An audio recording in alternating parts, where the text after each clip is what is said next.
తెలంగాణలో మళ్లీ ఎన్నికల సమరం మొదలవుతోంది. మొన్ననే అసెంబ్లీ ఎన్నికలతో హీటెక్కించిన రాజకీయ నేతలు ఇప్పుడు లోక్సభ సమరానికి సై అంటున్నారు. అధికార కాంగ్రెస్ తో పాటు ప్రతిపక్ష బీఆర్ఎస్, బీజేపీ పార్టీలు యుద్ధానికి సై అంటున్నాయి. మొత్తం 17 లోక్సభ స్థానాలున్న తెలంగాణలో కనీసం 12 స్థానాల్లో గెలుపే లక్ష్యంగా వ్యూహాలు రచిస్తోంది కాంగ్రెస్ పార్టీ. మరోవైపు అసెంబ్లీ ఎన్నికల్లో డీలా పడిన బీఆర్ఎస్, బీజేపీ పార్టీలు పార్లమెంట్ ఎన్నికల్లో సత్తా చాటాలని చూస్తున్నాయి. మరోవైపు అసెంబ్లీ ఎన్నికల్లో సీట్లు దక్కని పలువురు సీనియర్ నేతలు ఎంపీ టికెట్ల కోసం పోటీ పడుతున్నారు.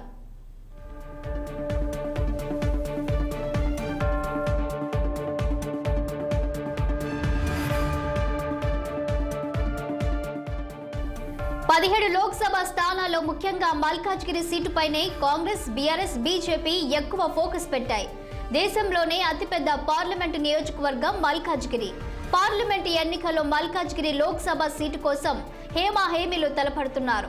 ఈ నియోజకవర్గంలో మేడ్చల్ జిల్లాలోని ఉప్పల్, కుకట్పల్లి, మల్కాజ్గిరి, కుత్బుల్లాపూర్, మేడ్చల్ 5 నియోజకవర్గాలు, రంగారెడ్డి జిల్లాలోని ఎల్బీ నగర్, హైదరాబాద్ జిల్లాలోని కంటోన్మెంట్ అసెంబ్లీ స్థానాలను కలిపి 2009లో మల్కాజ్గిరి లోక్సభ స్థానాన్ని ఏర్పాటు చేశారు.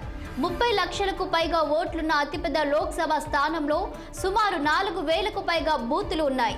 ఈ నియోజకవర్గం గ్రేటర్ హైదరాబాద్ లో కీలకమైంది. అర్ధబలం, అంగబలం ఉన్న అభ్యర్థులను రంగంలోకి దింపితేనే ఈ లోక్సభ స్థానాన్ని కైవసం చేసుకోవచ్చని పార్టీలు భావిస్తున్నాయి. దీంతో ఈసారి జరిగే ఎన్నికల్లో మల్కాజ్గిరిపై పట్టు కోసం ప్రధాన రాజకీయ పార్టీలన్నీ గట్టిగా పోటీ పడుతూ తమ వ్యూహాలకు పదును పెడుతున్నాయి.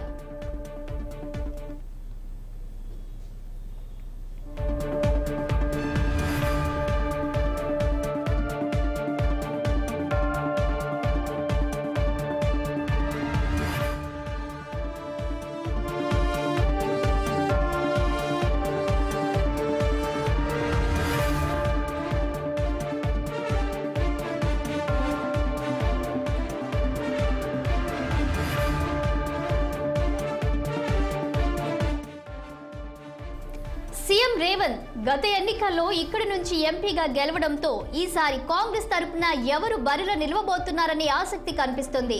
సిట్టింగ్ స్థానాన్ని కాపాడుకునేందుకు కాంగ్రెస్ తీవ్రంగా కసరత్తు చేస్తుంది. కాంగ్రెస్ పార్టీ అగ్రనేత సోనియా గాంధీ రాష్ట్రం నుంచి పోటీకి సుముఖత వ్యక్తం చేస్తే ఆమెను మల్కాజ్గిరి నుంచే పోటీ చేయించాలని కాంగ్రెస్ పార్టీ భావించింది.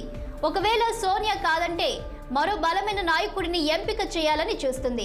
ఇప్పటికే పలువురు ఆశావాహులు మల్కాజ్గిరి ఎంపీ టికెట్ కోసం దరఖాస్తు చేసుకున్నారు. ఇందులో ప్రధానంగా నిర్మాత బండ్ల గణేష్, రేవంత్ రెడ్డి సోదరుడు కొండలరెడ్డి, కేంద్ర మాజీ మంత్రి సర్వే సత్యనారాయణ పేర్లు ఎక్కువగా వినిపిస్తున్నాయి. వీళ్లలోనే ఒకరికి మల్కాజ్గిరి టికెట్ ఇస్తారని ప్రచారం జరుగుతోంది. ఇప్పటికే 3 అభ్యర్థులను షార్ట్ లిస్ట్ చేసిన కాంగ్రెస్ రాష్ట్ర నాయకత్వం అధిష్టానానికి పంపించినట్లు సమాచారం.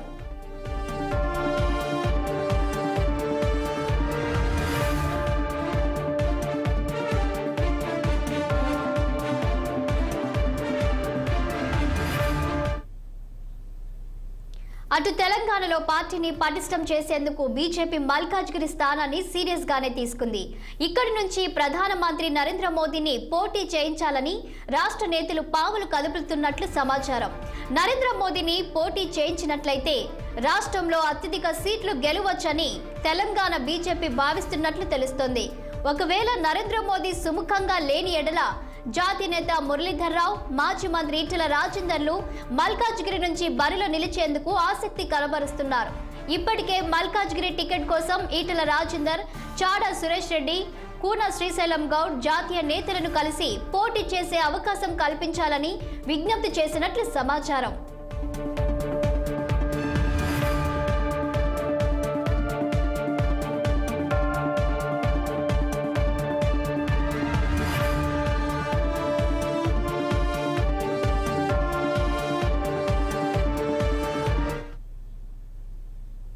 మరోవైపు తెలంగాణలో అధికారం కోల్పోయిన బీఆర్ఎస్ పార్టీ పార్లమెంటు ఎన్నికల్లో సత్తా చాటేందుకు సిద్ధమైంది.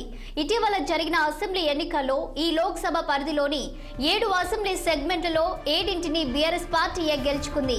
మేయర్లు, కార్పొరేటర్లు, ఇతర ప్రజా ప్రతినిధులు అత్యధిక సంఖ్యలో గులాబీ పార్టీకి చెందిన వారే ఉన్నారు. అయితే ఇప్పటి వరకు మల్కాజ్గిరి పార్లమెంటు స్థానంలో కారు పార్టీ గెలవలేదు. ఈసారి మల్కాజ్గిరిపై గులాబీ జెండా ఎగురవేసి దేశ రాజకీయాల్లో చక్రం తిప్పాలని గులాబీ బాస్ భావిస్తున్నట్లు సమాచారం. దీంతో బలమైన అభ్యర్థిని బరిలో నిలపాలనుకుంటుంది. కారు పార్టీలో కూడా మల్కాజ్గిరి టికెట్ ఫైట్ మొదలైంది. కొంతమంది సీనియర్లు టికెట్ ఆశిస్తుంటే మాజీ మంత్రి మేడ్చల్ ఎమ్మెల్యే చామకూర మల్లారెడ్డి కూడా మల్కాజ్గిరిపై కన్నేశారు. పార్టీ ఆదేశిస్తే మల్కాజ్గిరి నుంచి పోటీ చేస్తానంటూ స్వయంగా మల్లారెడ్డి ప్రకటించారు. ఒకవేళ ఆయనకు టికెట్ కుదరకపోతే తన కుమారుడు లేదా తన కోడలికి టికెట్ ఇప్పించుకునేందుకు మల్లారెడ్డి శత విధాలా ప్రయత్నిస్తున్నట్లు సమాచారం. మల్లారెడ్డి కోడలు ప్రీతిరెడ్డి సైతం మల్కాజ్గిరి పార్లమెంటు నుంచి పోటీ చేసేందుకు సుముఖంగా ఉన్నట్లు తెలుస్తుంది. దీంతో మల్లారెడ్డి కుటుంబానికి టికెట్ ఇచ్చే అవకాశాలు ఎక్కువగా ఉన్నాయని బీఆర్ఎస్ నేతలు చెప్పుకుంటున్నారు.